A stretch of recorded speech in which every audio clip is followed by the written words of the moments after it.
Hi hello friends, എല്ലാ കൂട്ടുകാർക്കും പുതിയൊരു റിവ്യൂയിലേക്ക് സ്വാഗതം.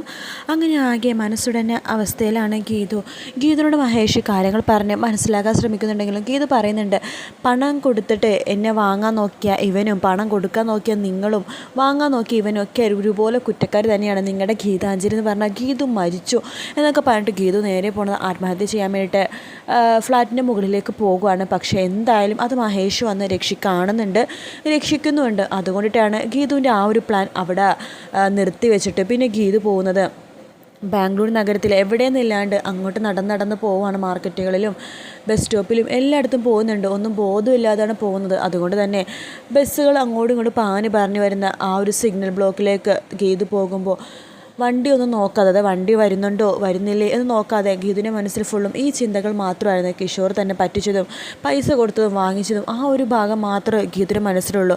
അതുകൊണ്ടായിരിക്കണം ഗീതു ക്രോസ് ചെയ്യുന്ന സമയത്ത് വണ്ടി വന്നിട്ട് ഗീതുവിനെ ഇടിക്കുകയാണ്. ഗീതുവിൻ്റെ കൺട്രോൾ പോയി ഗീതു നിലത്തേക്ക് വീഴുന്നുണ്ട്. എല്ലാവരും ചെന്ന് ഹോസ്പിറ്റലിൽ എത്തിക്കുന്നുണ്ടെങ്കിൽ വളരെയധികം ഗുരുതരമാണ് അവസ്ഥ.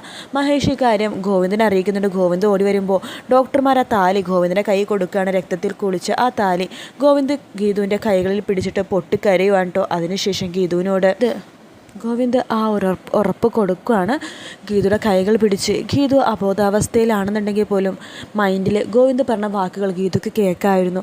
ഗോവിന്ദ് പറയുന്നുണ്ട്, ഇനി എന്തൊക്കെ അവസ്ഥ വന്നാലും താൻ മരിക്കരുത്, തൻ്റെ കൂടെ ഞാനും ഉണ്ടാകും, തൻ്റെ താങ്ങും തണലുമായി തൻ്റെ കൂടെ എന്നും ഞാനുണ്ടാകും, എനിക്കൊന്നും സംഭവിക്കില്ല, എവിടെ പോയിട്ടാണെങ്കിലും തന്നെ ഞാൻ ചികിത്സിപ്പിക്കും, തൻ്റെ ഈ ഒരു അതായത് ആക്സിഡൻറ്റ് നടന്ന ഈ ഒരു ഡാമേജും ഈ ഒരു മനസ്സിന് കിഷോർ വരുത്തിയ ആ ഒരു മുറിവും എല്ലാം ഞാൻ ഉണക്കും, തൻ്റെ കൂടെ എന്നും ഞാനുണ്ടാകും എന്നൊക്കെ പറഞ്ഞ് ആ ഒരു ഉറപ്പ് ഗീതുയുടെ കൈകളിൽ പിടിച്ച് ഗോവിന്ദ് കൊടുക്കുന്നിടത്താണ് നാളത്തെ എപ്പിസോഡ് തീരാൻ പോണത്.